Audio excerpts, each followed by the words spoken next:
ఈరోజు చాలా ఒత్తిడులు ఉంటాయి. ఎందుకంటే ప్రపంచంలో జెరూసలేం వెళ్తారు క్రిస్టియన్స్, మక్కాకి వెళ్తారు ముస్లిమ్స్. హిందూస్ అంతా జీవితంలో వెంకటేశ్వర స్వామి దగ్గరికి వచ్చి దర్శనం చేసుకోవాలని కోరుకుంటారు. రెండోది వైకుంఠ ఏకాదశి రోజు రావాలని అందరూ కూడా వాళ్ళ జీవితంలో ఒక పెద్ద దీక్ష. ఎందుకంటే ఈరోజు వస్తే నేరుగా వైకుంఠ ద్వారం ద్వారా దేవుని దర్శనం చేసుకునే అవకాశం వస్తుంది. ఇది చేస్తే మనం స్వర్గానికి పోతామని కూడా నమ్మకం. ఆ నమ్మకంతో అందరికి కూడా చాలామందితో నేను మాట్లాడాను. 10 సార్లు వచ్చారు, 12 సార్లు వచ్చారు, 13 సార్లు వచ్చారు. ఇక్కడ జరిగినప్పుడు కూడా సంఘటన నేను సింక్రనైజ్ చేసుకుంటే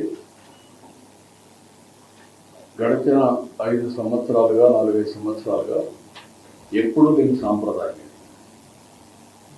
తిరుపతిలో తీసుకొచ్చి వెంకటేశ్వర స్వామి టికెట్లు ఇవ్వడం, అంటే టోకన్స్ టికెట్ ఇవ్వడం.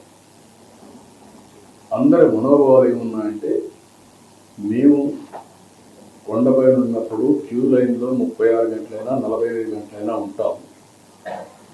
వెంకటేశ్వర స్వామిని తలుచుకుంటూ ఆయన లీలను గుర్తు చేసుకుంటూ అక్కడ టీవీలు కూడా చూసుకొని మేము నైమికమయ్యి దేవుని సేవలో ఉంటాం, దేవుని సన్నిధిలో ఉంటాం.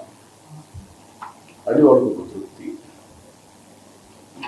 కానీ ఎప్పుడైతే తిరుపతికి తీసుకొచ్చారో ఇది మాకు కరెక్ట్ అనిపించలేదు అనేది అందరి మనోభావం. ఇది రాష్ట్రంలో ప్రజలందరి యొక్క మనోభావం. రెండోది వైకుంఠ ఏకాదశి, ద్వాదశి 2 రోజులు పవిత్రమైన రోజులు. ఇది 10 రోజులు చేశారు. ఎందుకు చేశారు నాకు తెలియదు.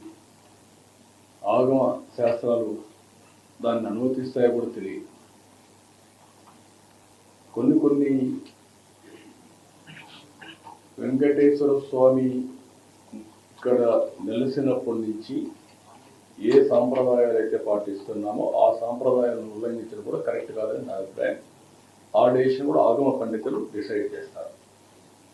నేను ఆగమ పండితుని కాదు, కానీ భక్తుడిగా నాకు కొన్ని మనోభావాలు ఉంటాయి తప్ప అదే వరకు వారు చేయాల్సిన అవసరం ఉంది. ఏదేమైనా జరిగిన సంఘటనల పట్ల నా విచారాన్ని, బాధని, ఆవేదనని, జరగరాని సంఘటన జరిగిన దానికి మరొకసారి విచారాన్ని వ్యక్తం చేస్తున్నాను.